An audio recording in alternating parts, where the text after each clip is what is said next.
Hey, how's it going, my friends? This is the Nerd Frenzy podcast. This is the lovable Nicholas Long, and as always, we got the beautiful Mr. Brent Parker. How's it going? Am I still?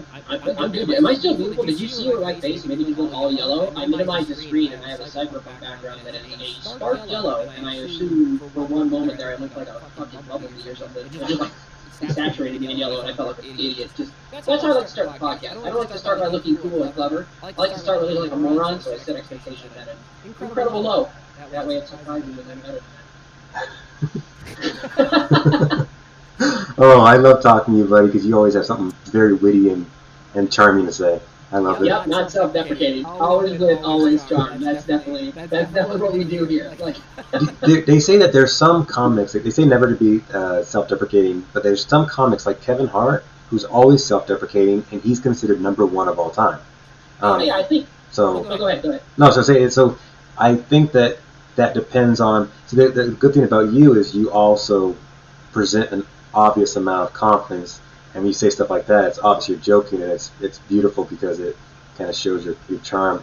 But yeah, that's always been my thought. Like, you can be self-deprecating, but like, it's like you don't want to go on stage and listen to somebody depressed about themselves talk for like 6 hours and you're really mean they're depressed. You just want to help that person, or like like not just sit there and stare at them. Because that's weird. But someone's like, yeah, you're a real asshole. Let me tell you why. You can confidently be like, yeah, I'm an asshole. I'm funny, or whatever.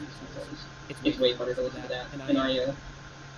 And oh my god, it's Kevin Hart. Jesus, I haven't seen his stuff in a hot minute. He did a special during the pandemic, I think. Yeah, I watched it. It's of course good. Funny? Like, I got a clip of it and that's it.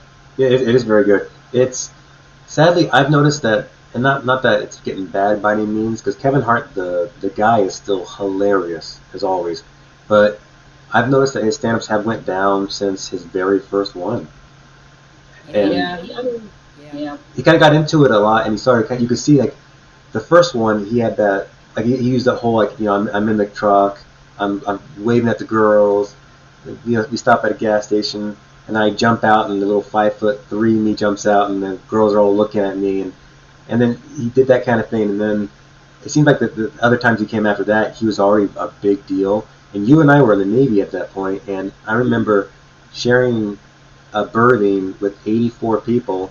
35 of them are probably black themselves, and then 25 are Hispanic, and then the rest are Asian and white. And all of us are just sitting there and enjoying each other's company while watching a genius at work. Yeah, I remember I kind of lost a little track. I mean, I still think he's funny. I still think he's very funny. I remember watching a special where he did one where like he just had pyrotechnics. Like that was like a huge part of it. And it was really funny, like the person was like, hit the bitch with some fire, and like boom, these pyrotechnics just blow up.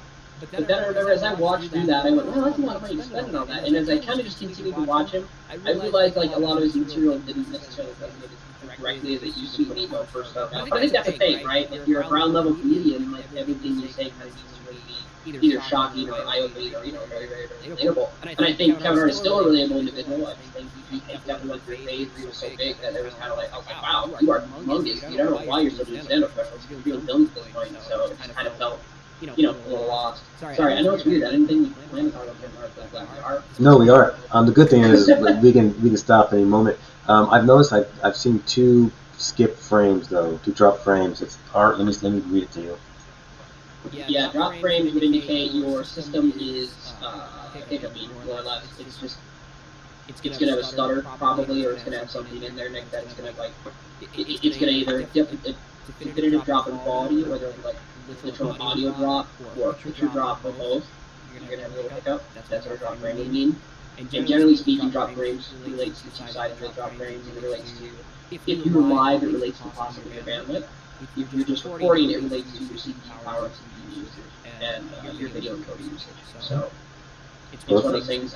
Are you using your video card to encode, or are you using your processor to encode? Which one should I be using? Video card. If you have an NVIDIA. Just anything really. I think I'm Radeon. Okay. I think you're. I mean, I still think as long as you set up your video card, just like HVAC or something like that, it's called. We can. We'll check later. Yeah. Perfect. So yeah, let's go ahead and talk about what the entertainment section, shall we? Yeah, let's get off Kevin Hart for a bit, okay? Stop worshiping the ground he walks on. Let's talk about something people care about, and our entertainment section is what people come here for. So, so everyone listen to this, I guess. And Brent, you looked it up, and from what it sounds like, in like a marketing standpoint, I guess, $51 billion is going to be lost by Twitter and was it Twitter and Facebook? Twitter and Facebook, yeah. I mean, and what it says is Facebook and Twitter collectively seen about I think 1.2 billion erased from their market caps over the last 2 trading sessions, as people are not super happy about the banning of Trump. Now, I think, and Nick and I both agree, this isn't going to be any political necessary discussion on this degree or anything like that. I think it's just important to annotate here the idea that Twitter and Facebook have lost. It's not that they've lost directly $51.2 billion, right? Not split down the middle. They both lost about $2,400, or sorry, $24 billion. Too bad it's not $2,400. I know, right? Just 24 would be nothing. They laugh. But the idea is when they go and their company is evaluated for its value, collectively those two companies together are now seen as less than 1.2 billion as compared to where they were, before the ban. And that's the important part, right? No one went directly into their pockets and took money out. It's just now when someone says, hey, do you want to go buy Twitter? Whatever you're going to buy Twitter for is worth about $24 billion less. Well, and it's one of those things, Brent, that, like I said, regardless of what we believe politically, when you do something that half of our American population does not enjoy, you're going to see some nastiness now. Back in the day, without social media, it was more of just writing letters and riots possibly, or marches or whatnot. Now it's a completely different beast where you can just destroy someone without even looking at them. Yeah, and I think what's kind of neat to me about this is two sides. Number one, I mean, this isn't really people being upset as much as investors. A big part of this is investors not happy. People point out investments and say, nope, I don't want to do business with this company or whatever anyway, right? People are giving money to these two social media mongols. Which, to me, okay, it's kind of silly if you think about it. What else is going to rise up out of this? You know what I'm saying? Like Parler, I think tried to become a thing, and then it immediately got murdered. They're getting, well, the sad thing about Parler is all these corporations like Facebook and Twitter, obviously Parler is like their right-wing buddy, or they say, I don't want to say right-wing, I don't think it's right-wing, they say no, it's no bias. And I mean, you say that, but Parler is very, very biased. And here's what's weird about Parler, and this is, again, that's not what's weird about Parler is, like, to get verified on Parler, you have to give up some pretty intense personal information on the game. I know, I didn't even join because of that. I was going to, because I am one of those people. I find Facebook to be a little biased as well. I'm not on the side I necessarily enjoy, but I was told by Parler by another YouTuber, and I couldn't even get in. Yeah, I think one, that's weird, but the other side is like, okay, again, and I'm an investor, right? Let's say I'm an investor, and this is what I find shocking. Or just straight. What else out there right now is going to make you consistent money like Facebook and Twitter would make you, despite the removal of Trump? You know what I'm saying? Despite whoever you remove, what other social media platform is going to consistently make you money? Now, sure, this possibly creates, and it's very hypothetical, I suppose, room for something to grow, for something new to appear. However, like what? Like a better Facebook? What do you mean? Yeah, maybe a different Facebook. Parler is the perfect example. However, Parler dropped the ball fundamentally on what it required and everything else. But like the startup money and infrastructure you need to create the next Facebook and Twitter and actually be like a successful thing is not cheap and it's not easy, and you still are at a massive market share loss right now. Collectively, like no matter what you step into with this, you are collectively at a big loss, and you're coming in as the underdog no matter what. Yeah, plus Jack Dorsey's been putting a lot of training and time to this thing for many years, and it's still, maybe a little broken. So someone else comes in there, they start fresh, then we might start all over again anyways. Yeah, so that's just me, just on that side, just looking at the investor side. I get the statement, I do, I get it, and on top of it, I think it's more important to talk about, especially this day and age, like you just said, like, removing, banning anybody from a social media platform can be devastating, but on top of that, like, what you say probably is super important in a social media standpoint, and particularly now in the age of information when we people are really predisposed to an echo chamber. We love echo chambers. We love the idea that we say, I think the color green is the best, and then when I go to search out, is the color green the best? I go to actively pursue information that reaffirms my bias. I think it's going to be a fascinating thing to talk about. What is the responsibility of Facebook, Twitter, other large platforms to mitigate misinformation, or is it not their job to mitigate misinformation, or what should they be doing? I'm really torn on this. I'm a huge fan of free speech. I think free speech is incredibly important, despite whether I agree with everything or not. I think the exchange of ideas through free speech is very important. I think social media is a great place to do that. I mean, even just on the side of looking at like things like Twitch, things like Instagram, things of other areas of popular celebrities you can follow, and you can just hear them talk and behave through their average normal day and express their thoughts. I just think it's very important to hear that they maybe disagree, to challenge my own views, so on and so forth.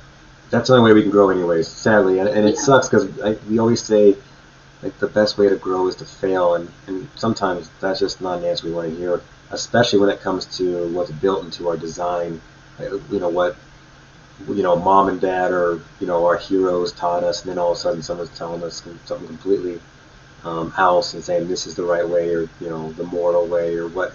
And it's just always, it's so confusing. I just don't like the idea of failure. I think it's, I do. I think you know me very well. I think your family, portions of your family, my friends know me very well. I am an adamant, staunch individual, and I have views and feelings about things, and I have expressed them via tweets. I've done stuff like that to indicate where I stand on things. And I don't always like hearing someone say, well, hang on, no, that's wrong. I think that's hard for everyone. I think as we grow, it's very good, though, to be open-minded, to instead of taking the affront at someone saying, hey, this is wrong and here's why, for us to go, instead of being so defensive and upset, I think it's very good for us to take a step back, take a breath and go, okay, let me investigate this. And what I mean also by that, and I think the other part thing, and I think this is the important bit, this is a bit we really need to chew on, misinformation is massive, and we really don't like it when we believe something really fervently, and then someone tells us, hey, by the way, this is not true. And we really don't like that. It doesn't matter where you lie on anything. If someone tells you something is not true, you get upset. And especially politics and religion and stuff like that. Yeah, and when you go search that stuff out, you're very, very liable to search out the things that align with you. Talk about the echo chamber a little bit. You're very, very, very liable to say, is this true, or really your statement to indicate you want things to come back to tell you yes, it's true, despite the fact that 2 plus 2 you think is 5, and you are fucking hellbent on 2 plus 2 is 5. That's just, it's fine. That's where you're at. And then someone challenges, that's not the case. You are more likely to go actively pursue searches and things of the nature that indicate 2 plus 2 is 5, while appearing to request different information. Does that make sense? Yeah, absolutely. And so, I think it's important, especially coming from Facebook and especially coming from Twitter, two of the most massive points of misinformation on any side, that I do think they have a responsibility to police their platform. I really do. It brings me back to, I remember seeing a Facebook post, and this isn't political, this is just one of these things, that's why it's important. There was someone shared on there this thing called Crystal Quick. And it was a post that someone wrote up about, they were in Arizona, and kids were getting crystal meth, and it was this powder became crystallized. It looked like Nestle Quick crystal mix, and that's why it's called Crystal Quick, right? And so they're warning parents, everybody be on the lookout, there's this methamphetamine out here, kids are getting a hold about it, everybody's getting hooked on it, it's a whole thing. And it's this long thing, it's shared everywhere, everybody, every concerned parent you could imagine, and you could then go research it for 5 minutes and know it's a thing. Someone had a batch of meth literally in Arizona that ended up being it was like an impassing, and it was a small batch that didn't get sold. Watching Breaking Bad. Yeah, you know what I'm saying? It was one of those. It was a small, tiny, dumb thing, and yet it caused this huge wave of just dumb shit to spread. And that's maybe a little impolite, but it's true, right? It just caused this fear and panic and chaos in the most minute form to spread like wildfire, just across, just a stupid post. What do you think, or do you think Facebook and Twitter has any, do they have any say in policing that type of stuff, in any type of misinformation to that degree, to that massive amount where it's clearly incorrect? Do they have a thing, or is that on the person? Should that be on us as human beings to try and sort out? Like, I don't. What do you think of that? I think that's kind of the bigger conversation here. It's complicated because there's a man who, Jack Dorsey, I think I'll just say him. He creates something, it's his, and you think, well, you have the rules you want to do, but then when you label yourself as a pretty much even, like a balanced person, like, hey, everything will be balanced, and if you guys are punished, you'll be punished the same as anyone else. I think the problem that some people are having, though, Brent, is it feels like, and it's just where our country's going right now, kind of like the whole, he's on the left, he's getting people like Alex Jones in trouble because Alex Jones is on the right, and it seems like it's all this back and forth, blue versus red bullshit. But at the end of the day, I feel like they should definitely police it, because even though I think that we are an oversensitive nation and that we need to chill out on a lot of things. You and I witnessed it in the Navy. It started turning into a PC bullshit fiasco, and I didn't want to be a part of it anymore.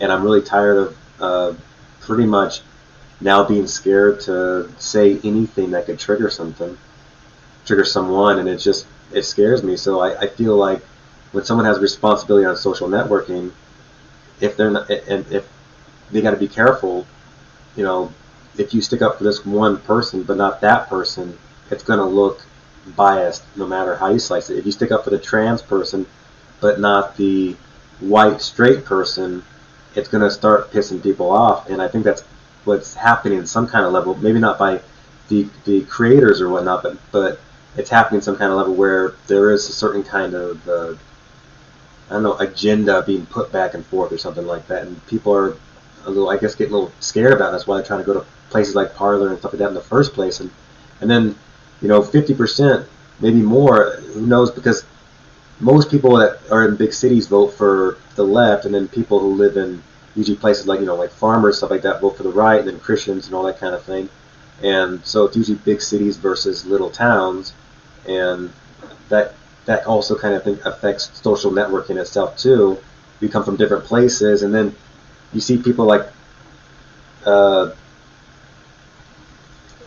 Lady Gaga. Right before election, she was dressed up as like a hillbilly, and she was drinking a beer, she drank like half it, and she goes, "Hey y'all, you need to go ahead and vote for Joe Biden. I get that you're on the right and stuff, but vote for Joe Biden. Look, and then she throws it on the ground, and it was just kind of insulting.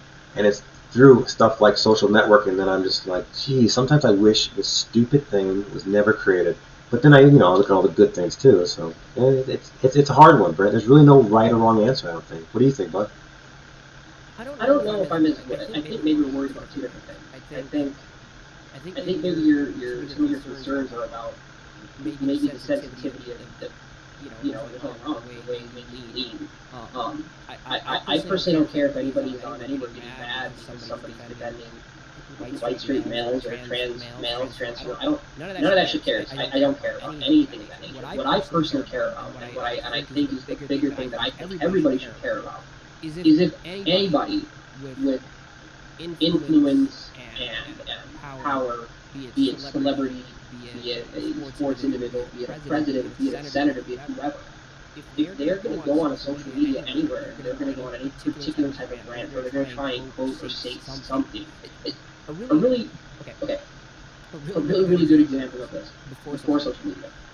Mortal Kombat, when it became a huge thing in the 90s, I remember. I know you're talking about. They had a whole Senate hearing on it, right? It was a whole fucking thing. One of the senators, he states, as he holds in his hand a plastic gun, he's like, now, in the game, characters are meant to shoot other characters with this gun, and it was kind of like this big miss of a fucking statement. It didn't make any sense, because no one in the game shoots a gun but one character. I was going to say, are you talking about Mortal Kombat still? Because you said gun, right?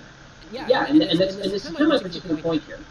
That if you're out to make a statement of any degree, especially if you're going to pass any type of legislation, law, or anything, you really should have your stuff together. And anybody who is susceptible to your message, at the very least, if it's beyond the realm of opinion, if you're not out there just saying, I don't know, some extreme shit like, I don't know, the gays are bad, and you're whatever side. That's just you being whatever, and I'm not listening because that's your terrible opinion to a certain degree. That's your terrible opinion. I like that. You know, there's nothing I can do about it. As comparatively, if you come to me and say 90% of gay people have AIDS, okay, where is your statistics coming from? Where is that math? I want to see how that is a legitimate statement, and I genuinely think and believe if you have any type of sway or pull, you shouldn't be allowed. Just like the media, news media, particularly. I hate Fox and I hate all of them. I hate all of them. I don't Fox, CNN, they all suck. I listen to podcasts for my news because they're speaking of what happened, not what their opinions are, and it's stupid. No, that's the thing. When I watch major corporations, they tend to speak and they want to get me as the viewer riled up one way or the other. So it doesn't feel informed at all, and it generally speaks to me not in an informed way, and I hate that stuff. I hate the idea that when I sit down for news to be informed, and you would hope that any large conglomerate would say this and this and X and Y and Z and A and B and C, right? Just down the line, give me what it is, explain the situation, let me hear it. Not like, well, I sat down and I went to have a burger today, and a young man in a tow truck came up, and I didn't find that very ethical. I don't care. It doesn't matter to me. What your feeling is, all you have to tell me the story is a young man came to you in a tow truck, and then it means nothing to me, and i.e., everything they tend to spout doesn't mean shit. The point is, before I go on canvas, I want to hear what you're saying, and if you're saying it is a fact, it is a thing, you should be policed on a social platform because you're going to mislead people and you're going to make a whole lot of stuff worse for everyone just because you can't be bothered to be challenged or informed on what you're talking about. Because you don't like what's behind the big scary curtain of uncertainty, or because the big scary curtain of uncertainty actually shows all the stuff you're saying is either incorrect or misinformed.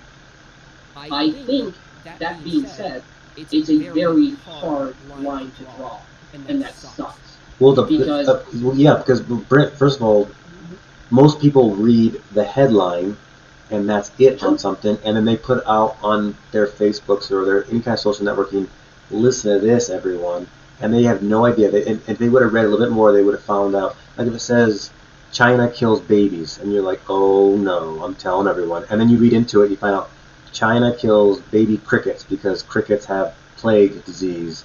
And you're like, well, okay, that's a completely different context than I was thinking it was going to be. There's an article in the Washington Post that it basically does this study, and long story short, it comes down to like 6 and 10 people who read just the headline without realizing anything. So it's a 60% ratio. 60%. That's insane. It's mind-boggling. Sorry, continue. I really like that you brought that up because it's great. And there's several studies, by the way, you can look at it. There's a lot of them, but it's about 60-70% of where the average. But it's just, I don't know, Brent. This whole thing, social networking has so many things that I love, and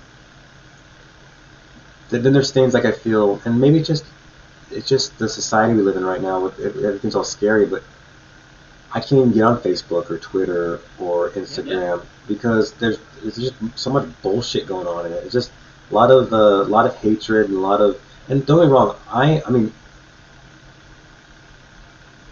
I'm not overly sensitive myself. I'm definitely sensitive, but I can handle just about anything.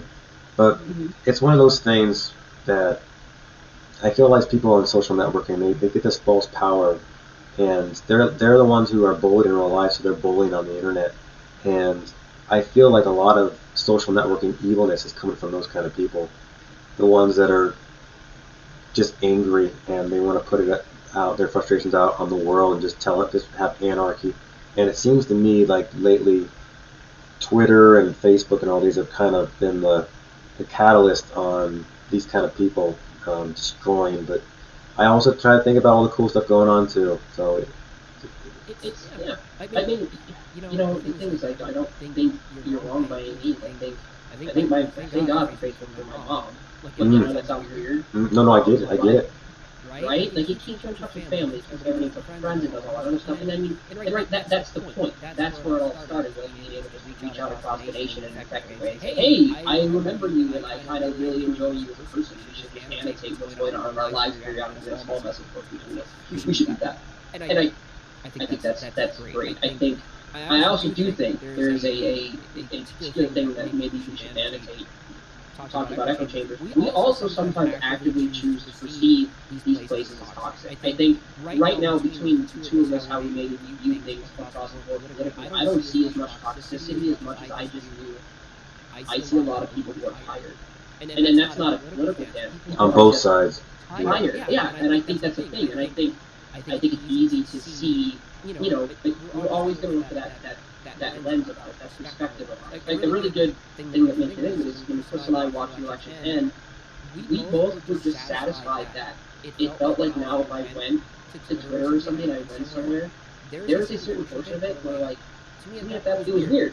I cared what Trump said up until the end of the election. And at the end of the election, I didn't care anymore. I literally didn't care.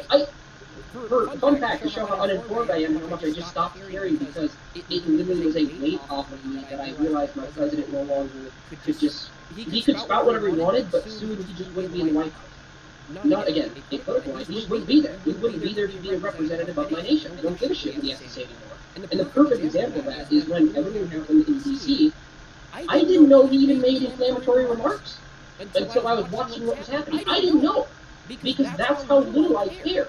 And that's how little I feel right now towards Twitter and Facebook collectively with this kind of particular move for me. I'm like, okay, you're policing yourself, great. I stopped caring because when I go to these places, one, I don't have a Facebook anymore, and like you just said, it feels like I would express toxicity there. I would express that I was upset, and I realized that's not fun to follow. Nobody wants to see me yell about my... And it's fine to put it out there. It's fun to put out there, Brent, but the problem is when you challenge someone on social networking these days, and if your opinion is different, let's just say abortion versus non-abortion. I mean, it's simple. I mean, that might be a little too complex of a thing, but just I don't know. Okay, how about this? Oh, I mean, yeah, how about this? This is something kind of funny. Mandalorian, the frog episode. You heard about that? Mm-hmm. Yeah, people freaked out over Grogu eating the eggs, and yes, I get it. I was watching it, and it was kind of like the frog just explained that they're the last of the species, and it was kind of, like, and then all of a sudden he eats it, and I'm just like, stop doing that. It's uncomfortable. But it's just what it is. I mean, the very first season he was eating froglings too. But then the next morning, I'd never seen they were trying to get rid of the show, to turn it off because people were frustrated that they were trying to accomplish genocide on the show. And I'm thinking, what? Guys, it's a stupid movie. What are you doing? I mean, who cares? And that's also another weird thing collectively. It's okay to shake your head and turn something off. And I think that's absolutely the part I have with Facebook and Twitter. Again, I'm so torn, like I told you earlier, because that's the other side of me. If you don't believe it, challenge yourself to review it. If you're like me and you're just like, this is irritating shit, just turn it off. I just closed it and walked away. And it didn't hurt. I'm fine. I'm living my best life without it. Yeah, it's that person who bought the burger and she took a bite and she hated it, but she kept on eating it, and then at the end she's like, I want a refund for this whole burger. Well, you ate it all, lady. Well, I still want a refund. It was disgusting. Yeah, it's like at that point, like you're just, and again, this is me calling everybody idiots for this, but you're the idiot when you ate the whole burger you didn't like. The first bite, okay, walk away, call it good, get your money back, you win. Like, you don't lose anything. Mm-hmm. But yeah, if you sit there and eat the whole shit sandwich, and then you're like, I really didn't like that. I'm gonna go, well, you ate a shit sandwich. Yeah. I wouldn't expect you to. It's mind-numbing. And that's the other side. I think we do, as people have, and we should, speak the way we speak and have that freedom to express some of our less popular ideas. I think, Mickey, I have a very large sense of humor. I have a very wide sense of humor. I can go across the spectrum and I find things funny. I think a lot of stuff can be funny, both appropriate and inappropriate. And I think free speech, I think it hinges on that attitude, and I think it's important. I think it's okay if you read something that upset you and you think, that upset me! There you go, you said it, you got it out yet. Move on. If you don't like watching pornography, don't watch HBO Max or HBO whatever late at night. You know what I'm saying? If it's 10 o'clock and you know what's coming, why is the TV still on if it's upsetting you? You know? it blows my mind how we actively pursue the idea of being uncomfortable or upset, and then we feel so vindicated when we express that we're upset, and it's almost like an extra level of high when someone says, "Oh, this is weird, you're kind of an idiot," and then you get to get extra spiced up and now argue about nothing for a large portion of the time. The people who were talking about trying to take the show for the whole him eating eggs, they weren't even fertile. They're like fucking chicken eggs. You know what I'm saying? Like, yeah, people don't. I think those are the same people who don't understand that not every single egg has a chicken about ready to come out of it. Most of them don't. Exactly. I mean, they don't. I don't think they understand. I think they think every single egg has a chicken unless you cook it before that. Like, no, that's not how that works, you idiot. It's like that's the other side of it too. Like, what concessions do I have to make for you being an idiot, and what concessions are you supposed to make for me being an idiot? Like I don't expect a lot. No, I'm an yeah, idiot, I'm dumb, I'm great finding out I'm dumb. Might be upsetting, but in the end, if I'm like, oh, I'm a moron, I'm dumb. I didn't lose anything. I grew as a person. Like, why can't we pursue that idea? It's just well, it's this whole cancer culture too. It's funny how you get on social networking and some people just want to see other people burn and. yeah, like, it's just weird. People want to, and again, people want to be upset. I think we're going right around in circles a little bit, but I would like to hear if anybody has comments, about, hopefully not to roast us for the political side of this, it's cheated there, but just about the ideas. You guys think Facebook and Twitter, do you have something they should be pursuing as far as misinformation and all that stuff? I'd like to hear it. See, we need to know as Americans too, Brent. It's one of those things where a lot of people are just afraid to kind of talk about this because it's very taboo right now. It's new, it's fresh, and it's kind of like, saying the F word in front of the wrong person. It just, you don't do it. And the sad thing about this whole thing, Brent, which I think you're trying to get along in the first place, is that with our freedom stuff, we shouldn't be necessarily like freaking out. It's just to be kind of like you say what you want. If you don't like me, then that's too bad, but say what you want, and then I'll take it, and I'll be like, well, it was mean, and blah, blah, blah, and then I'll move on. But I'm not going to call your company and try to get you fired and, destroyed. I'm not going to tell a certain group of my followers to go to your house and beat you up. I mean, this is the kind of, these are problems, and luckily most people, and I say most, use social networking for a good thing, like to see their grandma and whatnot. But then you have that very small that ruin it for everyone else and make us all look like jackasses. But it's not a bad thing. It's just expressing yourself is fine. But like I think you said, free speech is weird. We have a lot of lines, and we don't have a lot of lines. Free speech is fine. You speak how you want. But if you tell someone to go burn a Capitol down, or you tell someone to go to someone's house and murder them, you're probably fucking up, right? Like it's a given. If you're just being shitty, you're being shitty. It's not a lot to think about. But if I'm just going to over here to Nick and I'm going to say, Green's the best, now what, Nick? What do you do about it? You suck. Red sucks. So what? Okay, you're mad at Red. You turn that shit off and you live your best life immediately following that. Or you just dive into it. We can argue about nothing until the cows come home and we both dive bitter and cold.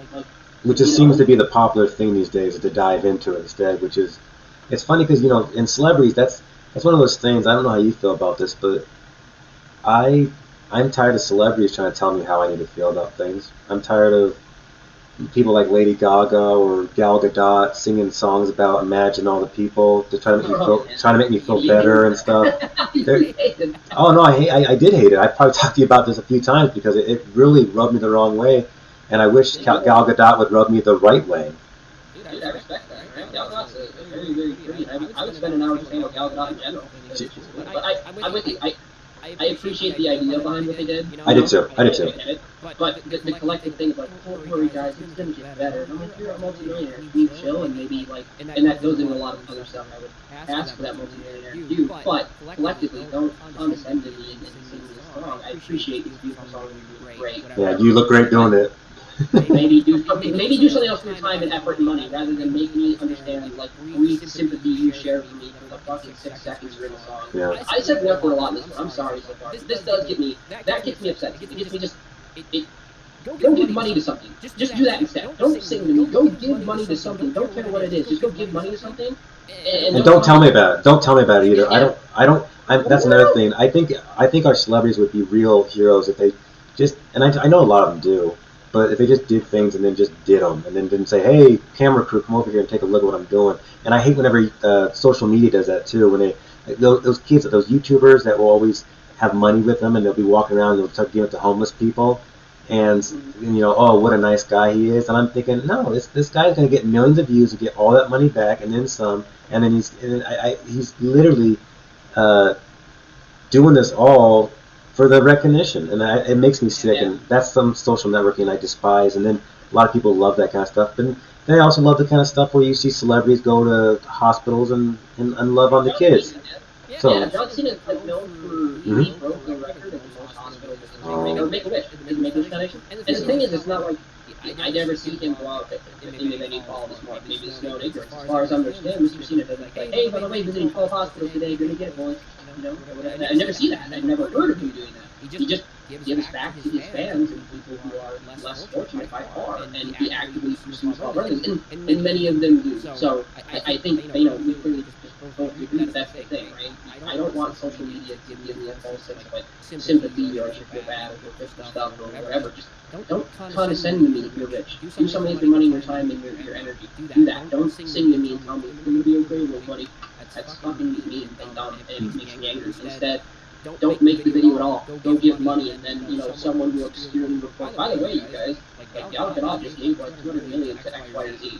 I'll find that out. I'm like, dude, wow, that's a wonderful use of your extra income and being a good person. That's great. Continue to do that. Or even just go in your Wonder Woman costume and go see kids. That is maybe more important yet, because that's gonna make someone feel 1,000% better. And it kind of shows also like what a real celebrity can do with their power. I think that comes full circle at the end of the statement. Is some people with everything recently feels like have used their celebrity and their voice to incite madness, and other people have clearly throughout the history of social media, before any of this, have clearly done the opposite. And it's very easy to see how those things, right, how that scale adjusts so easily from moment to moment. I mean, our conversation, you can look how it went. If we follow, boy, we really like when you do this, that's amazing. Jesus, am I mad because you did this? I think, and that's a good capper. Just do what you do and don't expect social media to be there. And someone, I guess, police it, maybe. I don't know. Someone tell me what to do. I don't care anymore. Nick, what's next thing? like 40 minutes of just yelling about something. We do that. We like to talk about the first topic for about 2 times longer than the main topic. That's our goal. It seems like. The thing is, I really think we're old people yelling right now. That's what's happening because smoking their marijuana cigarettes. Yes, exactly. What we're doing is, instead of talking about the entertaining thing where we're going to talk about Bruce Willis being badass, we're talking about how the economy is going. And your investment portfolio, we sound dumb as shit. We sound so Brent, my friend, our main topic today is 80's action heroes, my friend. Dude, what a time for cinema. Mm-hmm. I want to preface the conversation with, we know some of the people we're about to talk about may or may not have been involved in stuff. We track that. We're not saying they're perfect people. We're just saying at the height of cinema in the 80's for action heroes, these were things that we fell in love with that helped us fall in love with cinema. We're 80's babies ourselves, so this is kind of what they are our heroes growing up, and some of them are my heroes still. Like, geez, Arnold Schwarzenegger, I mean, for the win. This is a man who's literally he came from the same country that Adolf Hitler came from, and then he left because he wanted to pursue his dream in weightlifting, which is kind of like the dumbest thing you've ever heard. And then he becomes the best weightlifter, and he says, well, I want to be an actor. Okay, one of the shittiest actors we have, but yet one of the most charismatic, most beloved actors that we have also. I want to be the governor. I can't be the president because I'm not from here, but I'm going to be the governor. He becomes the governor of what a lot of people would say, not me, the most important state in our country. But California used to be cool until I found out what it really is. But yeah, no, but we grew up with, and the 80's is probably considered to be one of the more corny eras, but they also started introducing, especially stuff like comic books, started introducing dark arcs, and then like stuff like Batman, stuff like that started coming out, and then you started getting these people, the Arnold Schwarzeneggers, and the Sylvester Stallones were there, but then all of a sudden, here comes Bruce Willis, who's a different kind of action hero. He's not this big old muscle man like the other two are, and he's not doing these muscle man kind of things. He's literally just getting his ass kicked all over the place and trying to save his wife. So much. I know you're a Bruce Willis man. I wanted to bring that up just for you. I just wanted to tell you a fun factoid, and I'm sure you know this about Mr. Schwarzenegger, but did you actually know in his first film role ever, he was in New York, he actually had, he dubbed his voice. Did you know that? He didn't, he watched the film, and yes. It's a different voice actor, obviously doing what, yeah, dub. And it was immediately following that like, he refused, if I recall, he refused to have that done again. He wanted to do all of it.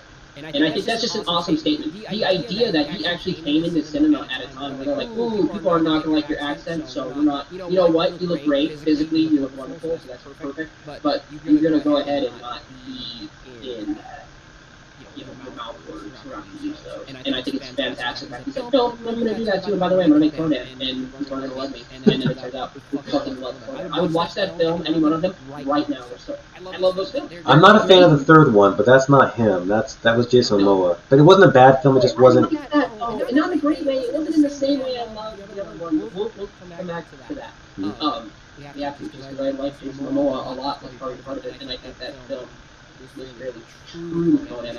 Yeah, it was true, and the film was fine. Everything was fine. It's just, I guess it just didn't stick for me. But Jason Momoa is a damn good to look at, though. I'll say that. Did you see? There's a cool. There's a really cool clip you can see of Jason Momoa going for like. I want to say he already had the role. Basically, he went to the director's house to kind of like solidify the role. And so, long story short, there's this clip that you can see of him being like encouraged by the director, and they're shooting with a shoot camera or a phone camera, and he's like coming through some long area, you know, and he's got his shirt off, and he's just looking all savage and mean, and he's just kind of being directed at the time, so they can kind of get a feel for it. And it's fascinating. It's fascinating to get like a very close, genuine behind the scenes look at kind of like what being an actor and being a director, how that actually works together. You've never seen or been involved in any of that. It's really kind of cool. It's neat what you can see. Oh, I've been watching behind the scenes. I started buying DVDs not for the movie itself, but for the making of, because I wanted to be a special makeup effects or something to do with movies. I'm still doing that to this day. That's why I'm here right now talking to you. And I remember just watching, like Lord of the Rings, and they have like 12 hours of special features, and I'm sitting there thinking, oh my, I have so much deliciousness to go over. And I love that. I've just studied and studied. But anyways, Bruce Willis brought up Jason Momoa and Arnold Schwarzenegger. But I think the 80's movies started establishing a different kind of an action hero, because we used to have, the Clint Eastwoods, and then the Bullets, the Steve McQueens and all those kind of guys, like the James Bond stuff, and all of a sudden that whole little slender, like nice body and all, but slender kind of normal looking guy like you and I, all of a sudden starts becoming these big old meatheads. And that was like 80's was like the time of the meatheads, or maybe late 70's was like the time of the meatheads. And Arnold Schwarzenegger and Sylvester Stallone being like the main two ones, and they even talk like they're meatheads, but yet they are some of the most successful people still to this day. It's beautiful, and I love it because both their stories, especially Stallone as well, but probably especially Arnold, but both of them really, really just sacrificed so much time and effort to be the best they could be. And funny enough, like I said, Arnold Schwarzenegger and Sylvester Stallone are not very good actors, but they are also some of the most beloved celebrities in history because of the fact of who they are and what they represent as people too. So, big fan. What do you think, bud? I think that you had Cobra for Sylvester Stallone. You had Last Action Hero for Arnold Schwarzenegger. You had Bruce Willis in obviously Die Hard, right? The big breakout for him, definitely Die Hard. You have like you said, action kind of shifted to a very intense, very involved cinema, right? A lot of people getting punched, thrown through walls, people firing their guns without aiming. They're just blasting stuff away, mowing down 20 guys. It became so extreme, and you needed an extreme person to a certain degree to fulfill the role, right? I think Schwarzenegger and Stallone are the typical two that really, when you could associate the 1980s and like the height of over-the-top action, they fit that so well because they themselves were over the top. Like you had the world's greatest bodybuilder multiple times in a row in these films, performing, you know, like feats of strength that you would regularly believe a man of his size and capacity could perform, right? Despite how crazy they might seem. You had, like, Sylvester Stallone, this Hamper-like, incredibly cut, ridiculously, like, thick accented dude, just being tough all the time. Never not being tough. Constantly being tough. And it was crazy to me as a kid when I think back to how much, when I would then go play and imagine that that's who I was. I was this rough, always tough, humongous, you know, performing crazy feats person. And it's weird to me that there is at least a 10 to almost maybe 12 to 15 year span of cinema that it's its own little bubble of magic that I think highly influences where we are today cinematically as far as our heroes. I mean, first time I talked about this a bit, and I was telling her, I'm like, I don't think there's anything else to really say, like, you have any new modern day action heroes at first. Was my statement. And then I thought about it a bit, and I looked at it, okay, wait. Marvel superhero films are now basically our equivalent to our 80s heroes at the time. When you really think about it, I mean, Chris Evans. And they're all actors that come from everywhere, and now they're part of that superhero thing, which now makes them. Of course, everyone goes through this regiment where they become big old meatheads too. Incredibly gorgeous physically, right? Like, I mean, definitively they are very attractive physically. Chris Hemsworth comes to mind again and again. It's just wild. It's wild that, like, at first I was like, you know, I don't have kids, but I'm like, oh, if we have kids, you know, I'm going to show them all this really cool, Predator, the big handshake scene. That is the most, like, a testosterone-driven scene. You son of a bitch. You son of a bitch. And, like, you can feel the shockwave of those hands clasped. And, like, you see the muscles, like, just twitching. You're like, oh. Dude, it was so funny, but at the same time, like, nothing explains how awesome 80s cinema was like that. Chuck Norris is another great example. This dude basically made his career flying in the air, roundhouse kicking people in the face, and just being a, like, bearded tough guy. There was no range to any of these actors. There wasn't. They didn't need one. They didn't need one. Yeah, that's the funny thing. People like what they like. If like my son's watching it and they're looking at Arnold, and I don't think he would dare because it's Arnold. But if he said something like, "Oh, this guy can't act," I'd just be like, "Does he need to?" Are you seeing what I'm seeing? Look at it. Look, you probably pick that tank up. Watch it, probably do it. Watch it pick that tank up. Like, yeah, I'm with you. And I think, like, from all cinema, I think one of my favorite ones from is probably Last Action Hero, because it's one of those, like... That's 90s, my friend. Okay, but it's Arnold. Like, let's just... It's okay. Put him in there, it's Arnold. I'm taking it to the 80s because it was one of my favorites as a kid. Because I'm 1986, so really the tail end of the 80s, I don't probably ever remember a single film I saw, but my father being into, like, action films and stuff of that nature, when I saw Predator, when I saw Terminator, when I saw so on and so forth, you know, I was 10, 11 at the time, so you gotta give me some leeway. But collectively, Last Action Hero is one of those films where, as a kid watching that, made me believe that not only could I be so heroic and awesome, but like my sidekick more or less, Arnold Schwarzenegger, like the coolest action hero of cinema, to just hang out with me and kick it. And that's fascinating. I don't know anything in the last 20 years that has been released that makes me think that makes me have that feeling as a kid. You know, we can watch Spy Kids and some other stuff, but I don't think it has that type of flair and that type of memorable, just absurdity. You know what I'm saying? Does that make sense? Well, Spy Kids is pretty absurd, but in the wrong kind of way.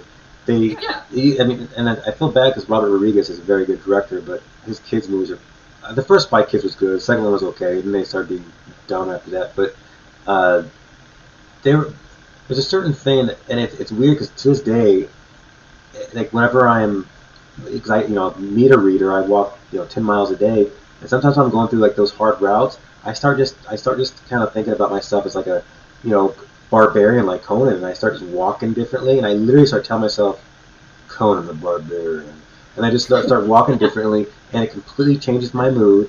It completely like kind of puts me in a little magical place where I can have fun with that day, and I'm just like, okay, cool, there it is. That's all I needed. It's because of and you and I have talked for years and years about 80's retro and stuff like that, and how I don't know. I know that I would always go to your house and like, hey, let's watch Terminator, and after a while, sometimes it's like, all right, Nick, let's chill out with the 80's stuff, and I'm like, but why? So why would we stop? It's a really good point. I just rewatched Terminator again like a year ago because I wanted to get ready for the newest one, and I think Crystal said this very well. It's fascinating that guys can still produce good films. The newest Terminator was fun. And he looked good. Arnold looked good with his little goatee. I think he looked good. I like what they have inspired on top of that. The genres that they have, like, Terminator is, beyond an action film. It is like Schwarzenegger Red. It's a thinking action film is what it is. Well, but it's also the time now where I'm excited to see more Terminator films, and it's okay to not have Arnold. You know what I'm saying? I like that he's the most recent one, but I would have watched this one again and again and again. No problem, no qualms, no questions had he not been in there. And it's great he was in there. This is not to take away from the film. But the fact that his foundation set me up to understand like what a T-1000 should be like. What they do. Wait, is he T-100 or 1000? He was a T-800. T-800, thank you. T-800 is the steel T-1000, but sorry. But he is. Whenever I think of Terminator, I can't help but obviously associate Terminator with the idea that he is so ingrained in that universe that when he is gone as an individual, we will always have the Terminator universe, and he will always have a legacy. Just like Carrie Fisher in Star Wars, she will always have a legacy, and she will always be there, whether they have it there or not. And that's amazing. Same with like.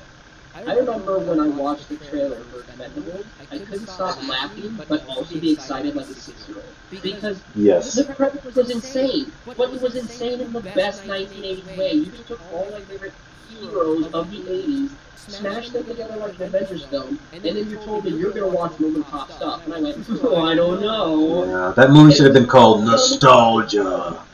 Yeah. And it wasn't surviving off nostalgia. It was fun to watch. It was fun. It was fun.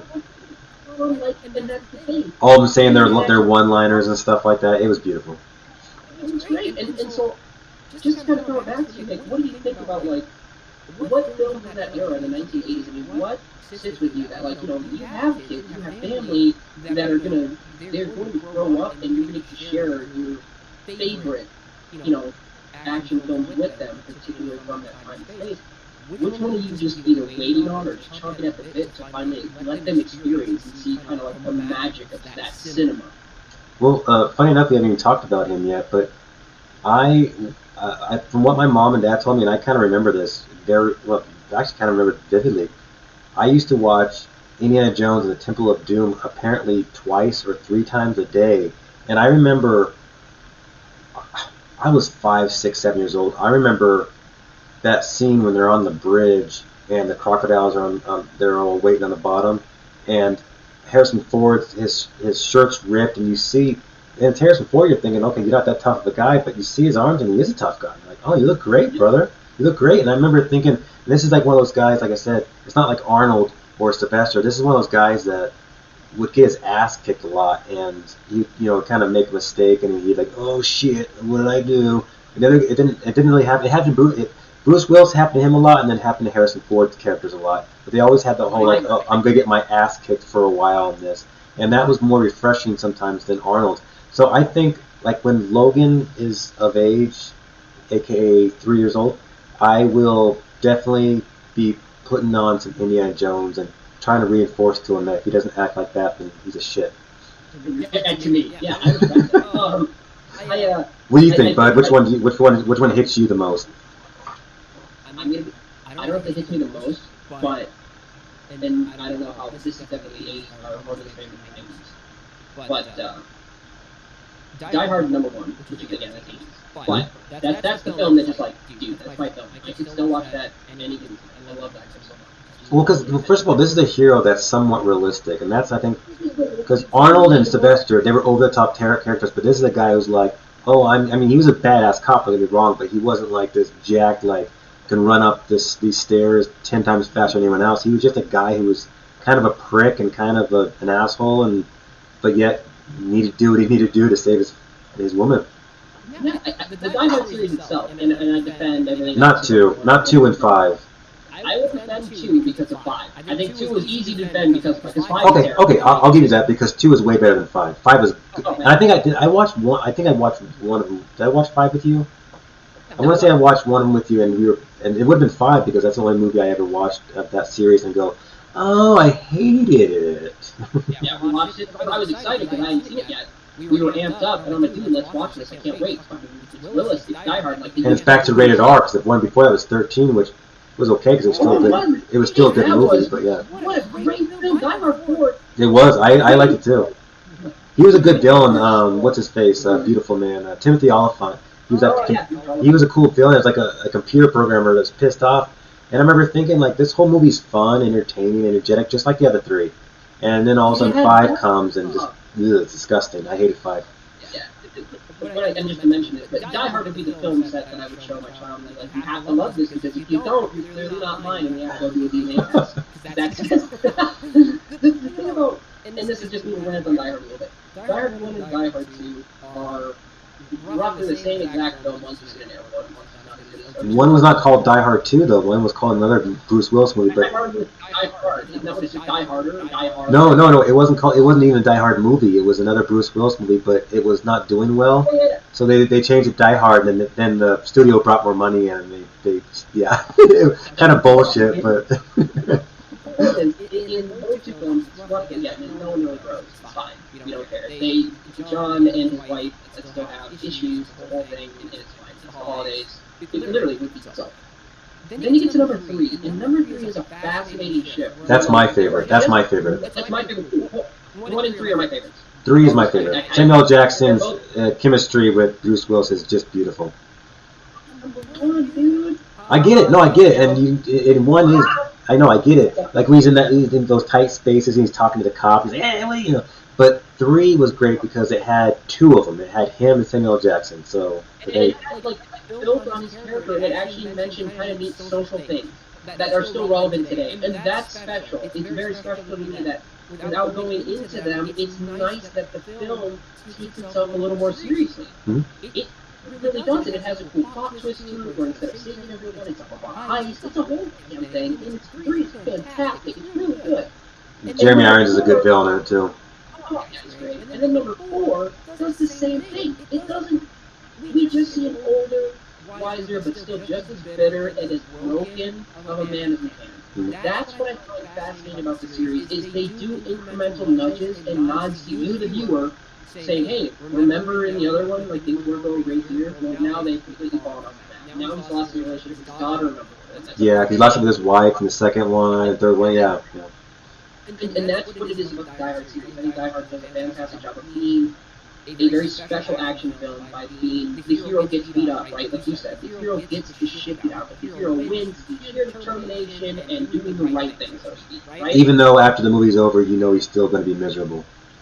He doesn't win in a conventional way. The clouds don't part and birds don't sing and rainbows don't just show everywhere and just give a pot of gold. It's like, okay, I did what I should do because I'm a cop and a good person and I fought through all that garbage. And then at number 2, we're expecting him to have things have been fixed, and instead it's like, oh my God, she hates me and my wife. I can't believe it. Which is more of a realistic thing. Like you think, like, yeah, even though you don't want to hear it necessarily, because sometimes you like, no, I want those like I remember in certain movies, like when you save the world with each other and then you're not with them in the next movie, I'm like, well, but you saved the world with each other. You think that but then you think, well, yeah, but it's so easy to not, to fight and.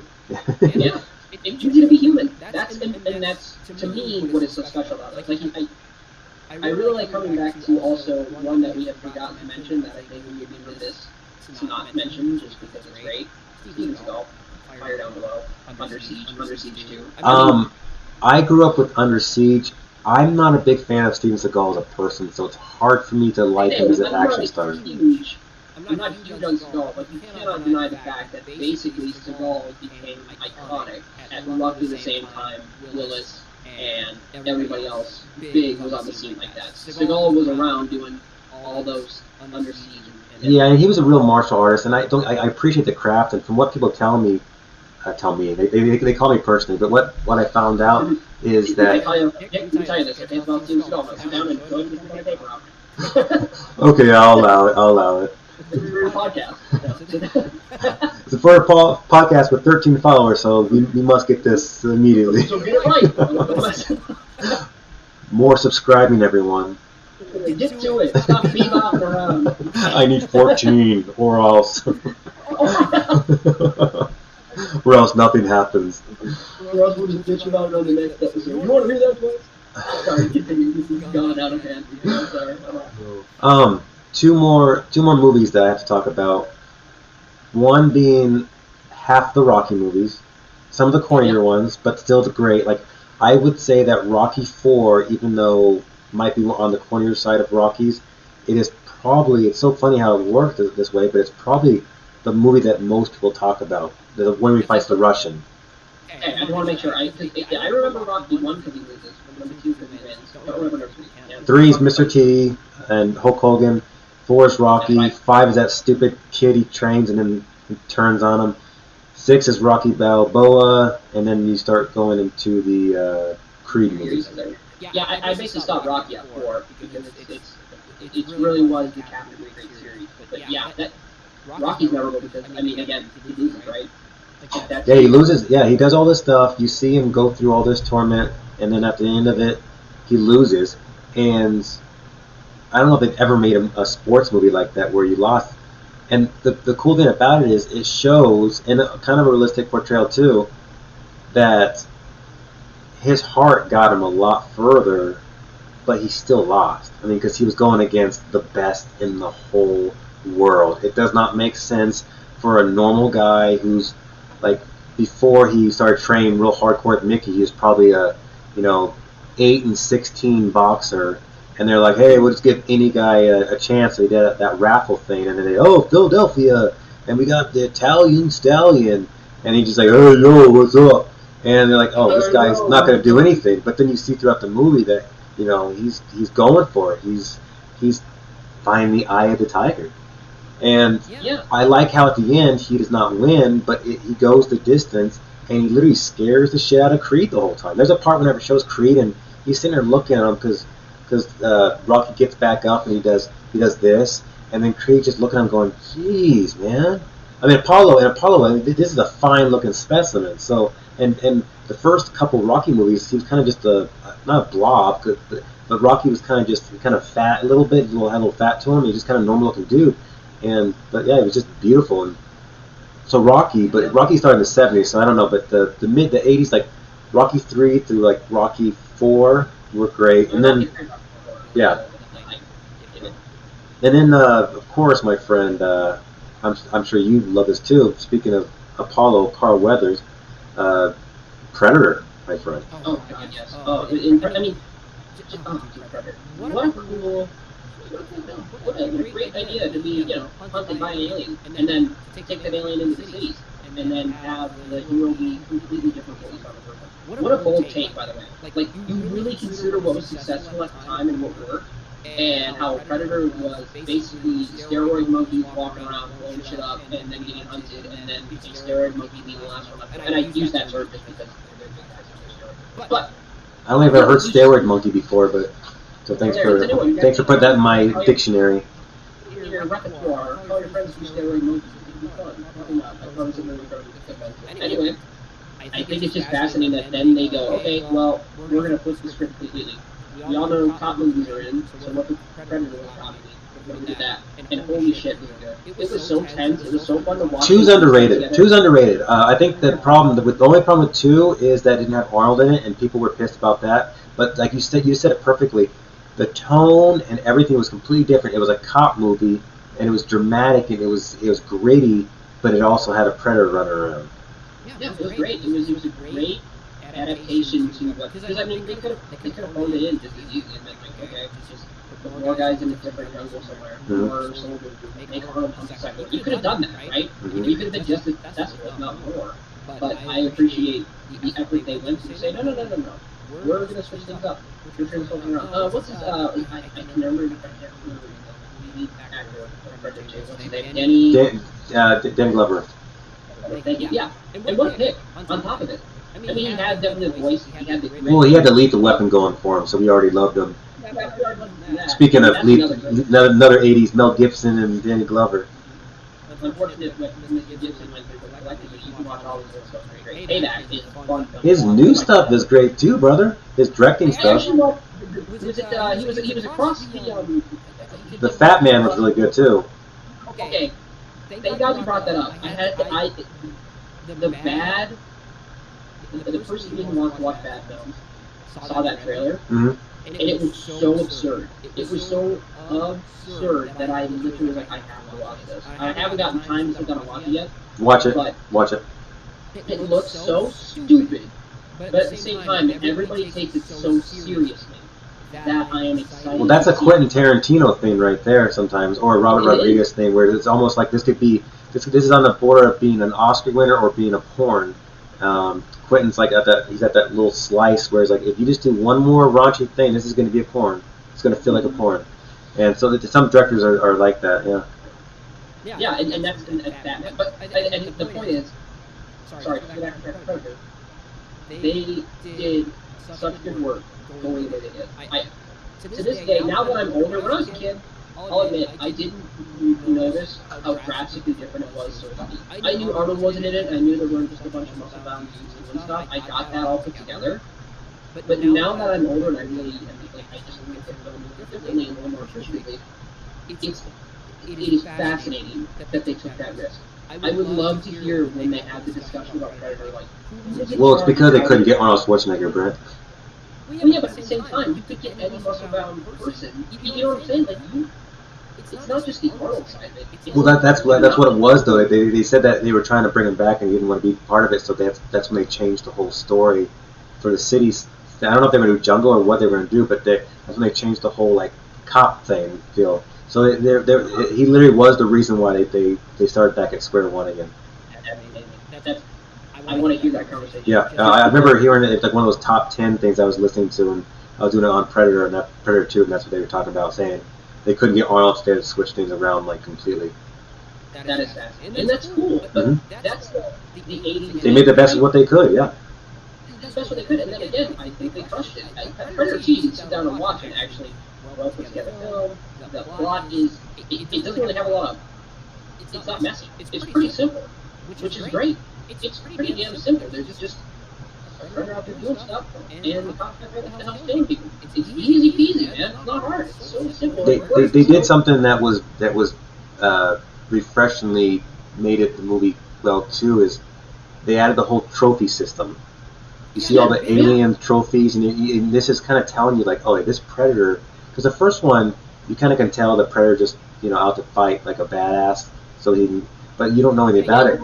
It's just more about an alien who came down and just started fighting. The second one, they talk about the backstory of the predator a little bit and explain that pretty much this predator is just what he is a predator who's doing this all for trophies and for honor and stuff. So it kind of, and then he wouldn't kill the little kid. He wouldn't kill anyone that didn't have a gun on him. And then you start realizing, especially the second one did a good job. You start realizing that the Predator has a certain kind of honor, and then all of a sudden it makes the Predator a much more interesting villain because it has depth. Yeah, it becomes, and it's a simple depth, which I think is really nice. I think action films do a really bad job periodically where they try to do too much, right? Some action films want to tell us way. Yeah, The old Punisher films are like the best examples of that. We know the Punisher is a troubled soul, but everybody who is anybody who could put the movie together should be able to be like, I could probably write a Punisher film because I feel like all I have to do is just give them motivation to shoot bad people, right? I don't really need, as a viewer, much more than that. But Punisher does that with a consistent thing where it really wants you to be like, all right, now you need to understand. Okay, sit down. We're going to talk about this for 45 minutes. You need to understand. This man is emotionally unstable. Exposition could be really evil if you put too much of it. And again, for action films, you don't need it. And Predator shines, or 2 shines, because the exposition is very simple and very clear cut to us, and we get it as a very fundamental understanding. We hunt creatures, people hunt creatures all the time just for the idea of a trophy, which is kind of shitty, but they do it. As long as we eat it, I'm okay with that. I'm good with hunting, don't get me wrong. I'm saying statistics or stat-wise, right? If you just showed up and shot an elephant, you'd have a trophy, you're kind of shitty. You can use, I guess, everything. be less bad. But that's my point.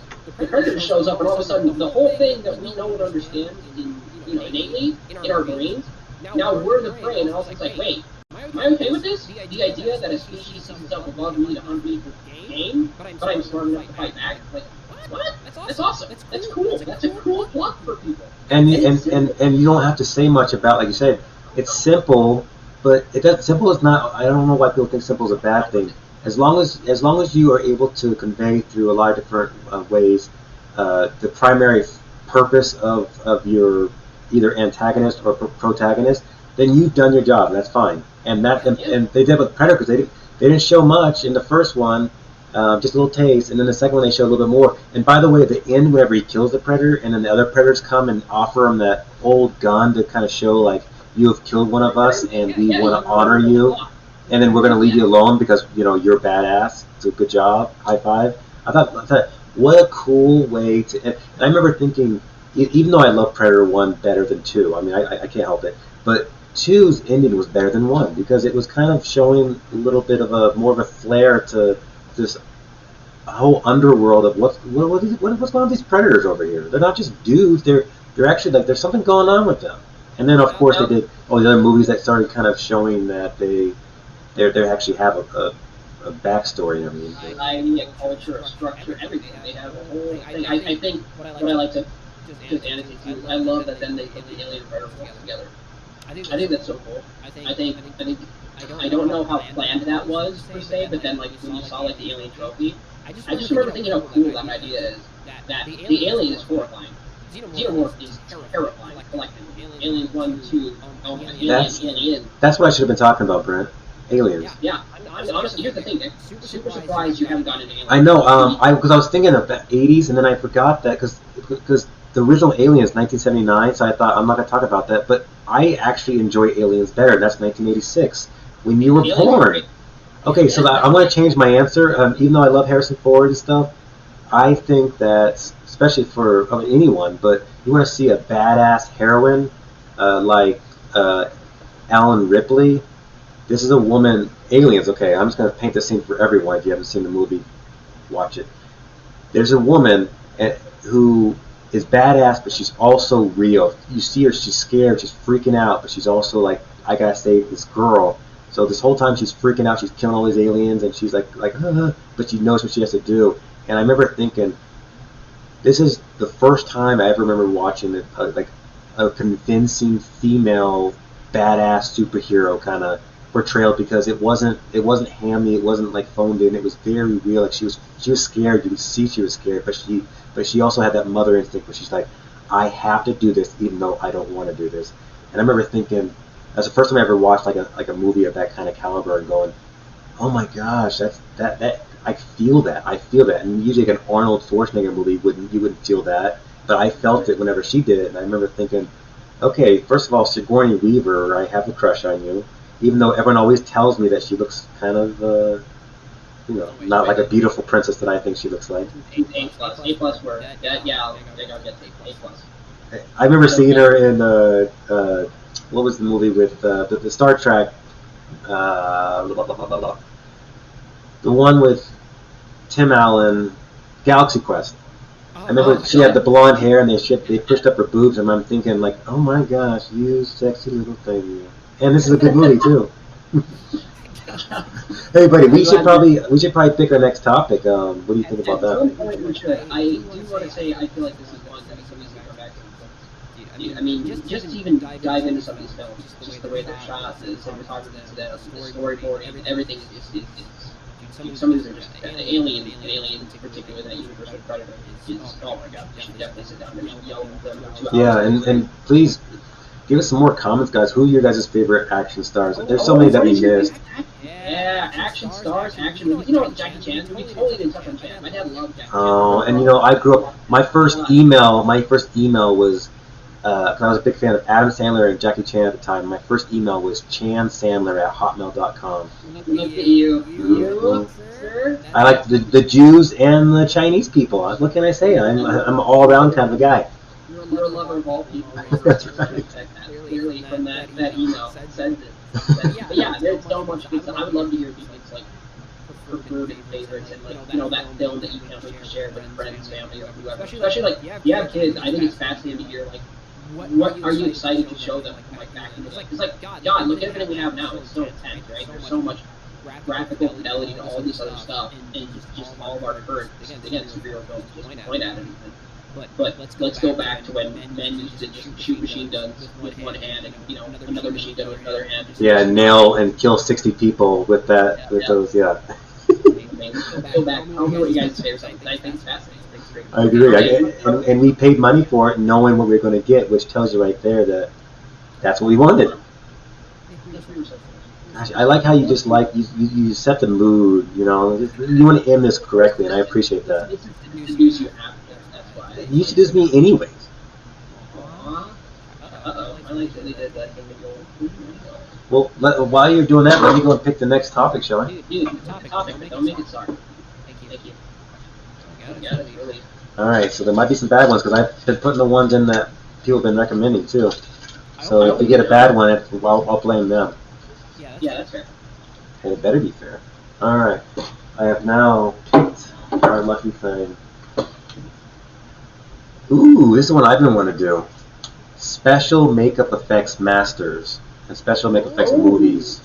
You are going to be way ahead of the curve on this one. I'm going to have to do some research. Do some research, and if you need some help, I'll give you the research because I know all this. I just talking about how I used to buy DVDs just so I could watch them. I remember buying the Thriller DVD, just had the Thriller music video because they had 25 minutes after the video where they showed him putting makeup on and stuff, and I'm thinking, there's my job. Dude, that's amazing. I'm excited to hear about this because I have a lot of like older films that are wild as far as all that stuff goes. I just absolutely stunning, but I don't know the people responsible, so I'm excited to learn that. Yeah. Practical effects is where it's at too because they always said how special effects would be taken over, but practical effects. Special effects should only like actual visual effects should only be used to heighten the practical effect, in my opinion, unless it's one of those shots that you cannot do.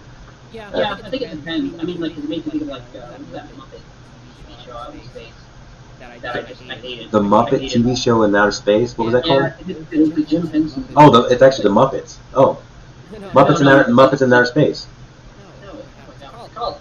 Oh my God! The guy in the boat was one time. Farscape, got it. We got it. Farscape. Oh yeah, Farscape. Yeah.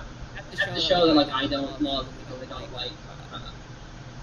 I think practical effects are really good until it's very clear it's a practical effect constantly. Does that make sense to me? When you see a monster suddenly that's practical effect, that's terrifying. That works out really well, I think. When I see a monster running around in a rubber suit in this day and age, I'm like, I'm kind of lost. Oh, I get what you're saying. Because they don't move right, they don't, all that stuff. While, you CGI something, it would move and behave the way you would expect a creature like that to behave. That's all. I think that's neat, so I'm excited to see, where these practical effects are. Perfect. Yeah, there's going to be some great that you'll find, like Dick Smith and Stan Winston, Rick Baker. Yeah, look up all these people, but pretty much anything, if you type in, practical effects, you can find the greats. They'll probably give you top 10 or whatnot, but yeah, give me a call if you want, bud. But we'll have to because I shouldn't gonna wait because I'm gonna let you. I talk a lot during these. I talk to each other. People probably are super tired. I've gotten a couple comments from people that they see like a 70-30. Yeah, that's probably accurate. I can't stop talking, Nick. It's a problem. I got a disease. So I'm gonna really I want you to put the reins on that because I think it'll be a lot more fun to get a around and you to inform me, to give me information. Make me feel better about myself with all my insecurities. I can be like, well, I know something you don't know. I feel better. I got you now. Hey, everyone, watch this. I'm going to destroy him. I feel better about myself. I got you, Brent. You're a nerd. Sorry, that's not me. You're not even the cool nerd. You're like the weird. You're like the geek nerd. Yeah, I'm the worst. You're the guy. You're the 80s stereotypical nerd that's like, oh, no one talks to him, even though it's not realistic at all. You're gonna have to make my own girlfriend not robot parents. I didn't tell you to tell everyone what you're actually doing right now. We were just trying to have a friendly conversation. You didn't have to get deep and talk about your real life shit. if you guys are watching my ass feed right now, the door's going to blast open. That's the last scene of this podcast. They're just punching me in the back of the head. But then your robot girl comes and tries to protect you from your real wife. She goes, "No, I love him. I love him. He is my all. He is my everything. Execute protocol 001. She just hugs me while I'm unconscious, I guess. But she hugs me too close because she's strength still thing. And that's the end of my film. I wrote a film. Did you guys like it? Why are we still talking? Well, because you're my buddy. I can't help it. No, we do the Minnesota goodbye. You know what that is? No, what is that?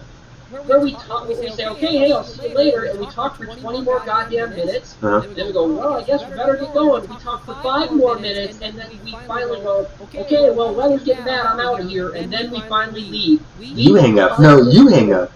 Yeah, we're terrible. We are two giant teenagers on our own, and we are in love, mom and dad. It's not a phase. So. All right, my friends. Well, like I said, next week's special makeup effects, and please send us any comments at the nerdfrenzypodcast@gmail.com, or just send us some comments on our YouTube, please. I appreciate it.